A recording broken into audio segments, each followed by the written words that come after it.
All right. So last week we started out in the book of Revelation and we talked a lot about the context, the times. We got into the introductions. Today we jump into the first vision. And Revelation is crazy. It tries to pull you in. I encourage you to dig into it, not just in these times when we're in church. Come to Bible studies, dig into it on your own. But I do want to give you a warning. It will try to pull you in.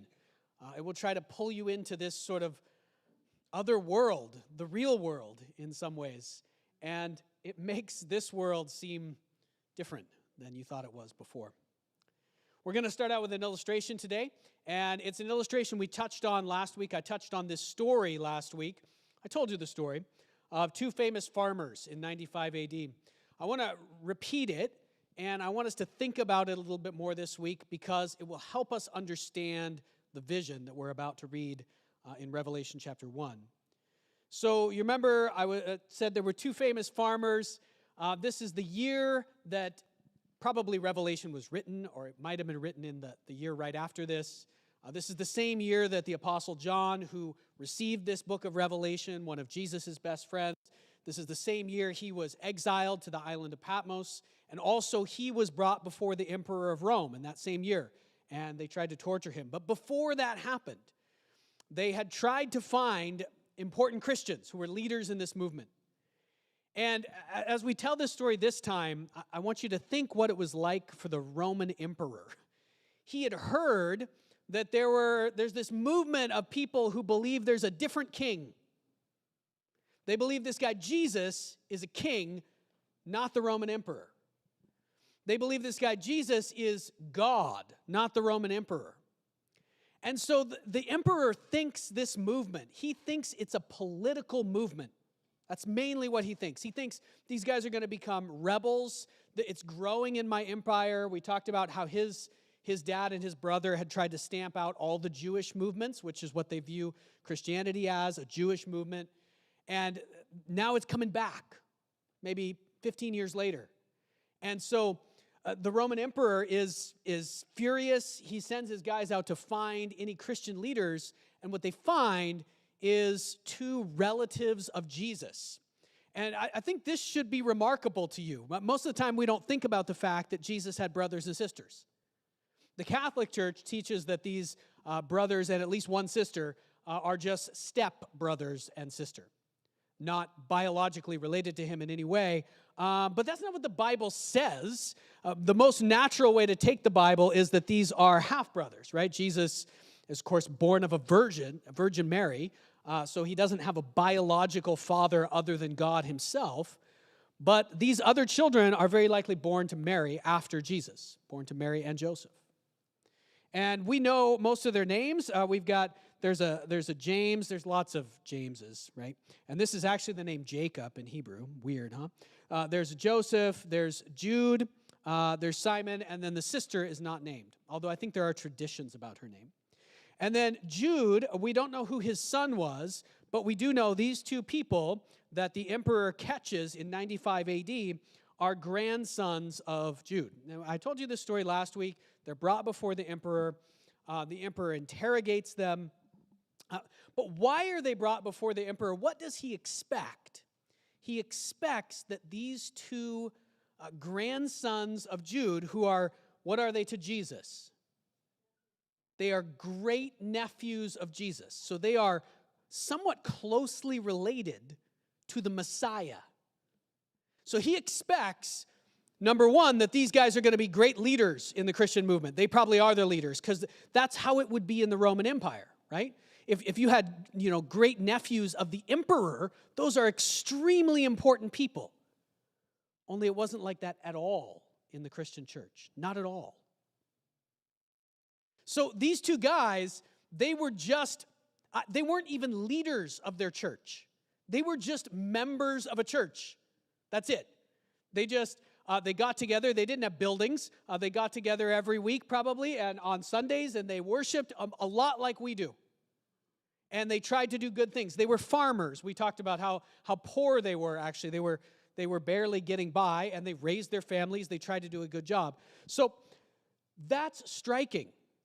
They didn't try. The fact that they were related to Jesus, at this point, Jesus is very famous. He's very famous, even though the Christians have not taken over the empire yet. But these guys did not try to use the fact that they're closely related to Jesus to write a book or become the next big podcast. Or, they didn't try to become famous because of their relationship to Jesus. They just tried to live a quiet, godly life and serve the Lord. That's it. It's because of what they believed. That's why they did that. So it's sort of this hilarious scene where the emperor pulls them up and he says, okay, what kind of rebellion are you fomenting? How many soldiers do you have? And they're like, what are you talking about? We're not even leaders. Well, what do you do then? Well, we meet once a week at somebody's house. What do you do when you meet at this house? Do you kill people, or do you plan rebellions? No, we pray and we try to do good things. Like the main thing we try to love other people as much as we love ourselves. And we worship, we sing some songs. You want to hear one? This is the hilarious back and forth. They were doing the same things we do in our church, exactly the same things. And the emperor doesn't know what to do with them. He's totally embarrassed. And then, as I said last week, they present to him a simple message of the gospel. And that's why they're remembered for that. They're remembered for the fact that they presented the gospel. And we need to keep that gospel in mind. The gospel is the main message of the Bible, the main message about Jesus. They say to the emperor of Rome, right, in front of, he's ready to execute them. And they say to him, here's what we believe, because it's true. That there's a God who made the whole world, and you're not God, they said to the emperor. You're not God, but God loves you. Even though every human being's turned away from him and done awful things, God still loves us. He loves us so much that he sent his only son. That only son turned out to be our great uncle. Could you imagine that? They fully believed Jesus was sent by God. He was the Son of God. He was God. Even though they were in some way related to him, they believed that. In fact, they knew it was true. They presented this. They said he died, he rose from the dead, he defeated death. I think they even presented to this emperor an opportunity for him to be saved. He rejected that opportunity. They told him that Jesus would come again one day. And then he was so embarrassed, he let them go. They went back to where they lived in Judea. I mean, this is kind of a scene we're imagining them in front of the emperor. They went back to where they lived in Judea and just continued being part of their church. This is what they did for the rest of their lives. They still did not try to become famous. They just went back and served in their church. They did eventually serve as elders in their church or leaders in their church in some strong way. But what I want you to take out of this is they believed that was the most powerful thing they could do. The most powerful thing they could do with their lives wasn't to go become famous because they were related to Jesus or go do something really big and visibly impressive. In fact, the emperor couldn't find anything at all about them. What they were dedicating their lives to was very simple. We're going to work hard at our jobs. We're going to serve the Lord. We're going to worship him. We're going to tell others about Jesus. They lived a quiet, godly life. Because, as we'll see when we go into the Revelation, they believed what John believed. That even though that's all it looked like in the visible world, right? They were just going to a little church like this. It probably was even smaller than our church. They believed that behind that was a spiritual reality that was they were engaged in the true mission of God to save the world, the true battle between good and evil. They were on the front lines of it. And they knew it. They knew that what was really important was the things that they could not see. All right, so we're in this series, Revelation. A few points that we're going to say repeatedly about this book. It reveals the reality behind the world. It's like you pull the curtain back to see what's behind the scenes. Only, unlike the Wizard of Oz, what's behind the scenes is the real thing. What's out front is like nothing compared to what's behind the scenes. What we see in the book is, number one, evil is real. We're going to see that throughout the book. Not quite yet in this vision, but we will see it in dramatic ways throughout the book. What we also see is that God reigns. That is, you can say it a different way, you could say Jesus is Lord. These two statements mean the same thing.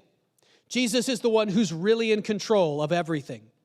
God reigns. Even though evil is happening in the world, God is in control over all of that, and history will go the way he wants it to go in the end.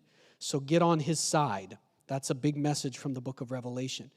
We've titled it, We Need a Revelation, because we do. We need to see this repeatedly so that we can live the right way in this life. Today's message, Son of Man, that is a term that Jesus called himself over and over. It's a term from the Old Testament. We'll see that today. And we're going to dive into this first vision, and we'll read a bit of it here for you. Just before we do, I'll say, not only can this book, it can kind of make you lose your mind in some ways, not in a bad way necessarily. Some people have gone off the deep end from looking at it too much. It is very, it can shake you.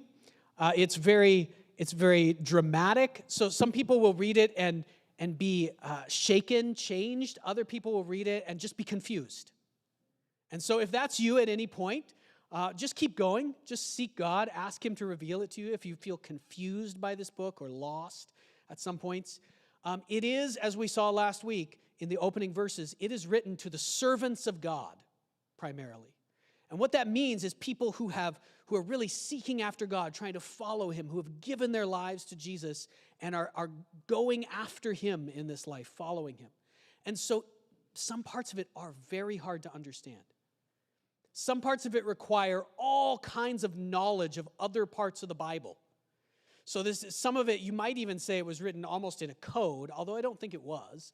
I think it's just how the world looks from the perspective of Jesus, from heaven. And so we'll see that today. Even things like the Son of Man, knowing what that term means is pretty much essential for understanding this vision. But we'll talk about it as best we can. We can't go all the way deep into every single piece in the time we have on Sunday mornings, but I would encourage you to look to other resources and continue seeking deeply. So remember, John is on the Isle of Patmos. He's been exiled. The emperor tried to kill him, failed to kill him, sent him off to this island. He's there. It's not like a prison, but he can't leave. If he leaves, the threat of execution is there. He's probably in a cave when he receives the revelation. That's the traditional location. There's a cave on this island. This is a depiction. He's old man. He's 80 years old. When he was a teenager, he walked around with Jesus. And now he's at the end and he receives this vision. And the vision begins with a voice. That's the first thing he notices. He's praying. It is Sunday. Here's what it says, Revelation 1:10 to 11. On the Lord's day, I was in the Spirit, and I heard behind me a loud voice like a trumpet, which said, write on a scroll what you see, and send it to the 7 churches, to Ephesus, Smyrna, Pergamum, Thyatira, Sardis, Philadelphia, and Laodicea. So what can we get just from that? He first hears a voice. He's in the Spirit. What do these things mean? It's the Lord's Day. Interestingly, this really isn't the point of the passage, but this is the only place in the Bible where we see this term in the New Testament, the Lord's Day. The Jewish people had worshiped on what day of the week? Saturday, yes. But Jesus rose from the dead on what day of the week? Sunday. So the early Christians began to call that the Lord's Day. And that happened sometime probably after the 60s. I don't mean the 1960s, I mean the actual 60s. Sometime after the 60s, but before the 90s. So by this time in 95 AD, they are calling Sunday the Lord's Day because he rose from the dead and conquered death on that day. Interesting little side note. He was in the Spirit, which means something God started speaking to him powerfully. His perceptions changed at this moment. He began to prophesy in some way, see visions. And the first thing that happens is he's praying, he's worshiping, and he hears a voice behind him. The voice sounds like a trumpet. What does it mean that it sounds like a trumpet? It was some jazz music? No. It means that it was very clear. It was very powerful. You could not ignore it. Trumpets were used to gather people to assemble in the ancient world. They were used to command armies on the battlefield.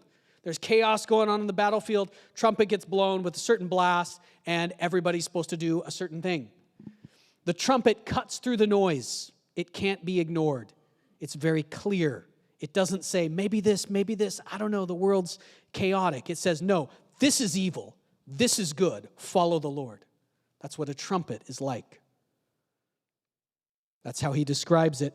It tells him to write, and you're going to see this over and over. There's these 7 churches. What do these 7 churches represent? We'll keep talking about it here. So John's about to turn, and he's going to see the first vision. There are many visions in the book of Revelation, and I think next week we'll go through kind of an overview just to some of the sections of the book, so you can see the different visions and kind of how they fit together before we dive into them. But this vision, even though what you're going to read here is about to be quite intense, this is probably the least confusing vision in the whole book. The easiest one to understand. Christ and the lampstands. Give you a couple traditional depictions of this. This is the first known, this is a medieval drawing of Christ and the lampstands. It's very interesting. We'll get a little closer here. I don't actually know, and I don't know if anybody knows, why it almost looks like this is Christ here in the middle, the Son of Man, and it almost looks like there's something covering. I don't know if that's maybe the painting has been damaged, or if I don't know what that's about. But you can see the 7 lampstands here. You see them? 7 lampstands in the background. Christ is in the middle of the lampstands in this image. You can see there's some things, he's on a throne. That's not part of the vision, but it is part of the next vision in Revelation. You'll see Christ will be on a throne. There's an angel. There's not actually an angel in this vision, but an angel brings all of the revelation. We're told that by John. You can see John here falling down, and you're going to see him say that in a minute. When he sees this vision, it's overwhelming to him. He falls down on his face as though dead. That's how he describes his response. You can see a little bit. There's some stars going around. They're not in his hand. This key is actually not in the vision, but what key is that? Anybody know? We're going to read it in a minute. It's the key to death and hell, which Christ holds. Meaning, not that he's going to send people to hell, that he can break people out.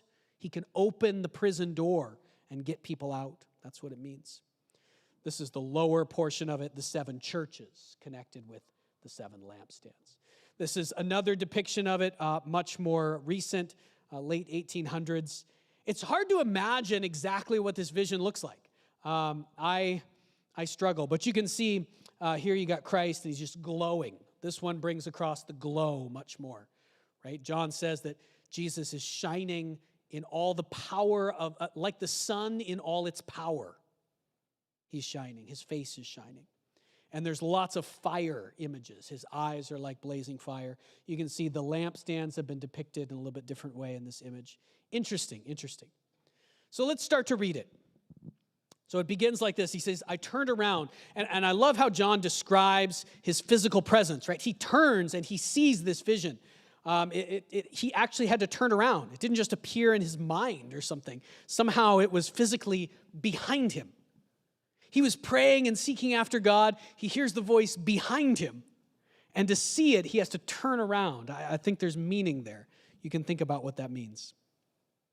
And when I turned, I saw 7 golden lampstands. Let's talk about what the lampstands are for a minute. There are 7 of them, and they're made out of gold. And for anyone, any Jewish person in the first century, this meant something right away.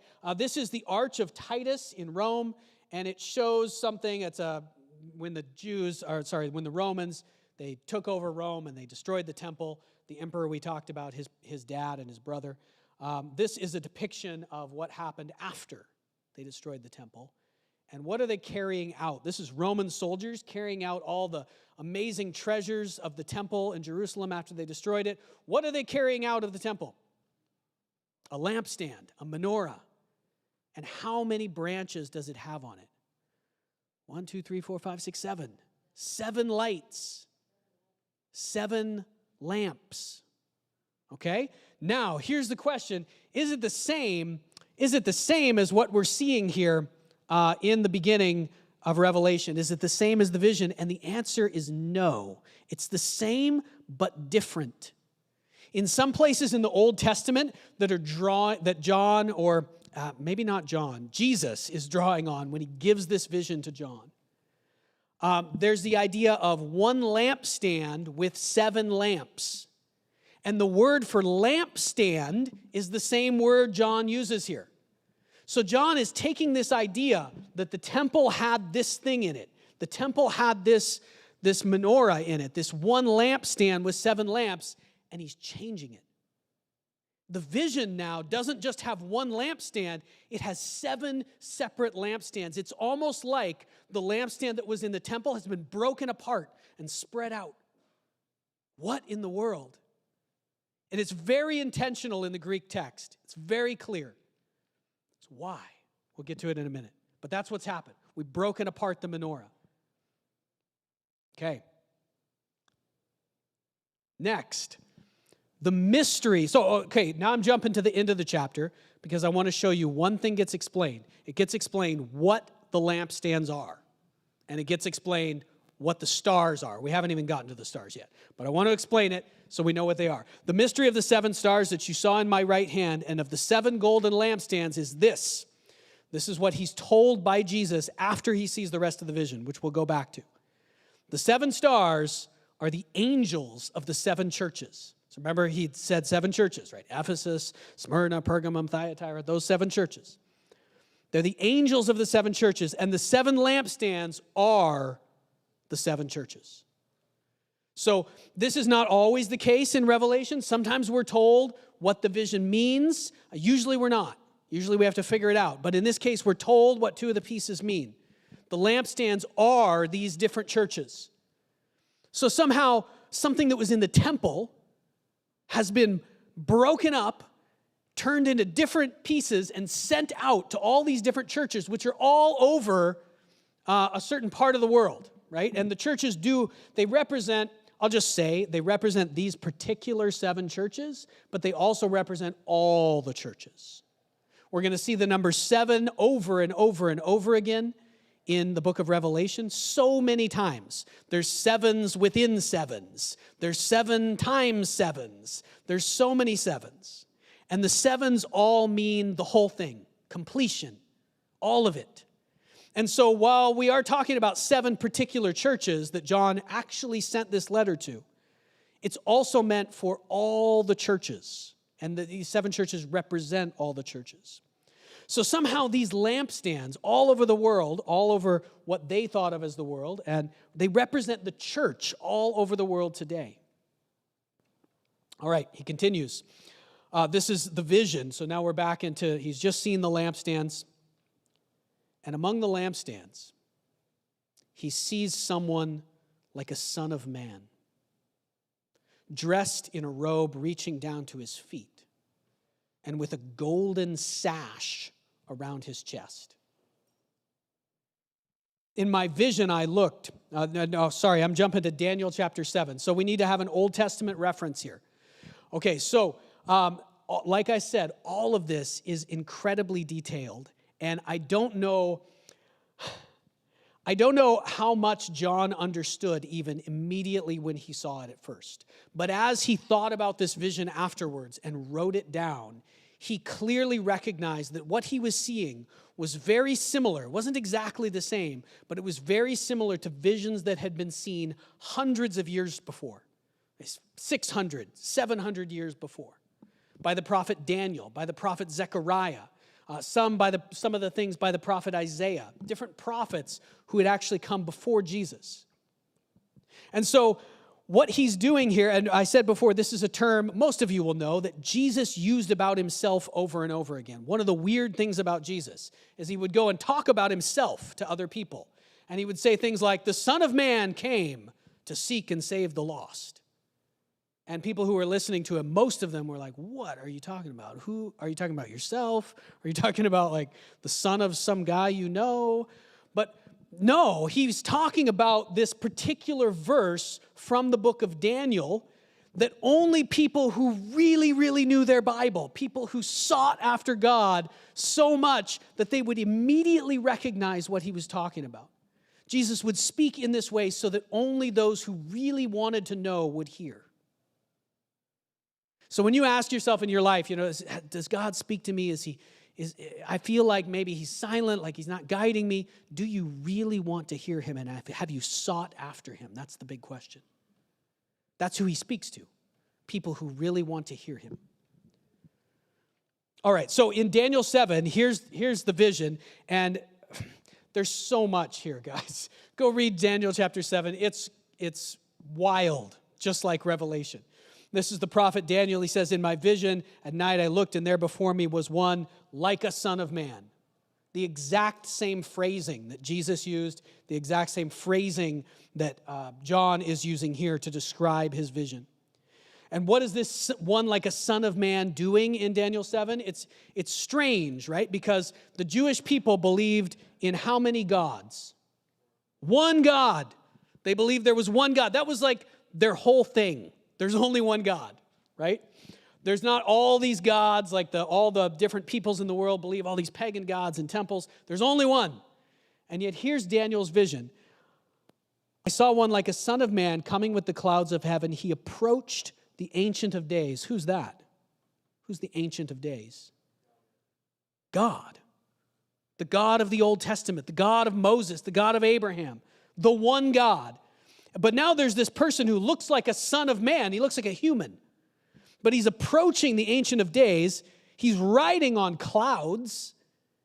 And he's led into the presence of the Ancient of Days. And he's given authority, glory, and sovereign power. Well, who has all the sovereign power? God. Who is this? Who is this other person who's coming, who also has sovereign power? What's going on here? He's given all this. All nations and peoples of every language worshiped him. Who are you supposed to worship? Only God. So you have this really strange prophecy in the Old Testament where the Jewish people are only supposed to worship one God, but somehow there's this Son of Man who is different from God, but also is God at the same time. This is exactly why Jesus used this term over and over for himself. He was trying to tell people who had ears to hear. And you're going to see that in the book of Revelation. Whoever has ears to hear, let him hear what the Spirit says to the churches. He was telling them that he's not just a human being. He's actually this one God who made everything in the flesh. Okay, let's carry on. There's so much here. What can we gain out of this vision? Jesus is with his church right now. That's one of the things. So Jesus, in the vision that John sees, that's how we know it's Jesus, by the way. That's John is telling us he's the Son of Man. That means it is Jesus. It is this same guy that John, when he was a teenager, hung out with and did all this ministry with. But now he looks very different. And you can't see him normally, but somehow he's right behind you. And where is he when John sees him in the vision? He is among the lampstands. What are the lampstands? All the churches. They're all the people of God scattered throughout the world. So where is Jesus? He's right here. That's what John is saying. If you could pull back the curtain and see what's really going on, even right now in this church, you would see the Son of Man. That's the message. This is also very similar to things Jesus himself said. Remember the Great Commission? He tells us what we're supposed to do, go on this mission to help people come back to God. And at the end of that section in Matthew 28, he says, surely I am with you. I'm always going to be right here with you. What's being revealed to John in this vision is that he actually is. It's not just a metaphor. It's a spiritual reality, but it's real. What is the church, really? And part of what we need to get out of this vision is the church is not what you see at first. Just like that Roman emperor couldn't understand. Why have these children of this famous guy, Jesus, why do they just spend their time doing hard work and serving other people and helping people learn about Jesus and praying? Why don't they go do something important, famous, amazing, impressive? That's what the Romans thought life was about. That's what people today think life is about. But the church is not what it seems like at first. What is it? What really is it? Well, if we're lampstands, part of the image there is just what Jesus had said over and over to us, right? You are the light of the world. You are this, even though the church might not be impressive, it might just be little groups of people. In those days, they didn't even have buildings. They just met in people's houses. That's all they did.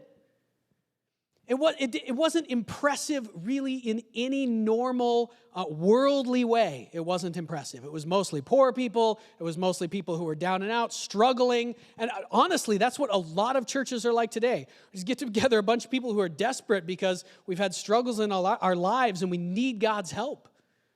That's what leads most people back to Christ. Because the church isn't impressive, but the church really is the light of the world. We'll talk about that more in a minute. Okay. Back to the vision. So he's among the lampstands. He's walking among these lampstands. He's wearing a robe that reaches down to his feet. Every single word that John uses in this vision is full of meaning. He chooses every word very intentionally. Let me give you an example. I mean, again, some of this, unless you know, you're never going to see it. Unless you really seek to find some of these things. He's wearing a robe reaching down to his feet. The word, we have to use a whole phrase to describe this in English. It's just one word in the original text. And it specifically means the kind of robe that a priest wore. It was also a kind of robe that a king sometimes wore. So first message, this Jesus is the priest and he's the king. He's both at the same time. It also, if he's the priest and he's walking among the lampstands, remember in the Jewish temple, there was this big lampstand, the menorah. If he's wearing the priestly robe and he's walking among the lampstands, where is he? Is he in the temple? This is kind of a trick question because the answer is sort of. He's sort of in the temple. That's what's going on in this vision. John is changing things, or Jesus, rather, is changing things in this vision. It's like the temple, but there's no walls. It's like the temple, but it's not in one place. It's spread out all over the whole world. It's like the temple, but it's not one place where God's going to dwell in one city, and you have to go there to worship him. It's like the temple, but it's everywhere. What is it? It's the church. It's the people of God. It's the new temple. It's no longer this one building. It is not a building at all. It's you and me and all of us who believe in Jesus spread out throughout all the world and all time. That's where he is. And it's like the temple. Even right down to the end here, he's wearing a golden sash. The priests in the temple wore a golden sash. But where's he wearing it? Around his chest. This is a bizarre piece of historical trivia. We are told by Josephus, if you don't know who that is, don't worry about it. If you do, then you do. We are told by Josephus that the priests in the temple, when they were doing their work, so they were making the sacrifices in the Jewish temple, they had a sash and they wore it around their waist when they were doing their work because they had to gird up their loins. I know it sounds old school, doesn't it? What does that mean, gird up your loins? They wore a really long robe, right? And if you're doing work, what's going to happen when you're going like this back and forth with your really long robe? You're going to trip over it. So before you do work, you have to gird up your loins, which means you grab this robe and you tuck it into your belt. And Josephus specifically tells us that the priests in the temple had the belt around their waist because they girded up their loins while they were doing their work. But when they were at rest, when they were all done with their work, they took the robe out so it hit down to their feet, reaching down to his feet, and they wore the sash around their chest. What does it mean? It means his work is done. The sacrifice has already been made, and no other sacrifice will need to be made for sin. He's the king and the priest, and he's at rest. He's at rest, even though his eyes are like flaming fire. Okay, we'll see if we can get to the rest of this vision today. The hair on his head was white like wool. This always seems a little odd to me. This vision is hard for me to picture. Like if you try to draw this out, I always get cartoon images in my head, but it's not a cartoon. John falls at his feet like he's dead. He falls on his face. This is overwhelming, powerful vision. Why is the hair on his head white like wool? In that vision, way back in Daniel, remember we had the Ancient of Days? Just before the passage we read, the Ancient of Days is described as having hair white like wool. He's both the Son of Man and the God of Israel. He's both. It's white as snow. His eyes are like blazing fire. I think John can't even look at him. That's really why he falls down like he's dead. His eyes pierce you because they see what you really are. His feet were like bronze glowing in the furnace. What does this mean? Probably stability and power. In the Old Testament, again, don't worry if you don't know all these references, but Nebuchadnezzar's vision in Daniel chapter 2, the great statue falls because its feet are mixed metal and clay. They're not strong. They just look like they're strong. But this one has feet that cannot be moved. He's unshakable. They're completely metal. And they're glowing. They're full of power. He can't be moved. He can never be knocked off of his throne, of his place ruling the world. And his voice is like the sound of rushing waters. I think here of a waterfall. If you've ever been around a waterfall, at the base of a waterfall, it's mesmerizing and it's overwhelming. It's almost like being in a different world for a little bit. And then you walk away from the waterfall and kind of come back into the regular world. I think that's what John means. It's my thought. You can tell me what you think later. In his right hand, he held 7 stars. And remember what we're told those stars are? The angels of the 7 churches. Ah, man, what are they? So there's a debate here. Some people think they are angelic beings. But in the New Testament, the word angel, it just means messenger. It just means messenger. And I'm convinced for a number of reasons. If you're interested in debating whether this is angelic beings or humans, I would love to have that debate. So come up and talk to me about it later. But we don't have time to go through it all. But I'm convinced that what this means actually is the pastors and elders of the churches that he's writing to. They're the messengers of the churches. Each of the next letters, the letters that are going to be written to the churches are addressed to the messengers, the angels of those churches. And the way things worked back then is most people couldn't read, right? So when he sends a letter to the church, what's going to happen on Sunday morning? Or maybe Sunday evening for them, I'm not sure. They would get together and one of the leaders, probably the pastor or the elder, would get up front and he would read the letter. He would deliver the message. He's the messenger of the church. 7 stars, they're in his hand, just like Jesus talks about his disciples are in his right hand. And out of his mouth was a sharp, double-edged sword. This means that his words are very clear-cut. They're very clear, and they divide good from evil very precisely. His face was like the sun shining in all its brilliance. This is like Moses a little bit, but far beyond.